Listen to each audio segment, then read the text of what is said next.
सुनाई करय प्यारा इको तेर कुल करहि उदारा इको तेर कुल करहि उदारा कथा सुनाई करय प्यारा कथा जो सुनहि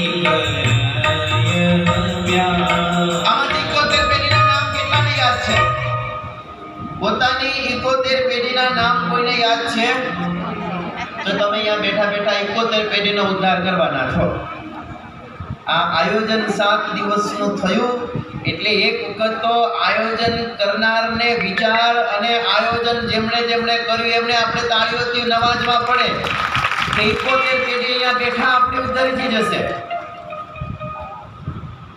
એક જણો કથા સાંભળશે અને 71 પેઢીનો ઉદ્ધાર થશે. આવી કથા છે. આ કથા કહેનાર અને કથા સાંભળનારને શું ફળ મળે? કહેનારને કંઈક તો મળવું જોઈએ ને, ખાલી એમને થોડું હાલ્યું જાય. કથા કહેનાર અને કથા સાંભળનાર આ બંનેને ફળ કેટલું મળે છે? શાસ્ત્રમાં લખાયેલા વચનો બીજા એ છે, સગ કૃષ્ણ કથા વક્તા સ્વયપુષામ સતમ સતમ સમૃગૃત્ય શ્રુતવતામ પૂનાતિ કુલમાત્મનઃ. સગ કૃષ્ણ કથા વક્તા ભગવાનની કથા કહેનારો તત્કાલમાં ટિકિટ લઈએ ને આપણે, ટ્રેનની અંદર જવું હોય, પ્લેનમાં જવું હોય, તત્કાલ એક રિઝર્વેશનમાં જુદો એક કોટા આવે છે, તત્કાલ કોટા.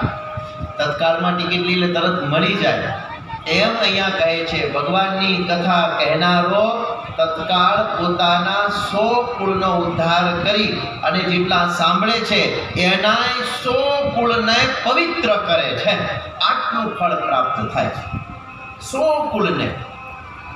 અને એથી એક સ્ટેપ આગળ જો વધીએ તો શાસ્ત્ર એ કહે છે પુષ્ટતમ પ્રશ્નો માત્રેણ પુનાતિ કુલમાત્મનઃ શ્રોતા શ્રવણ માત્રેણ સ્વયકુલમ સ્વસ્ય બાંધવા.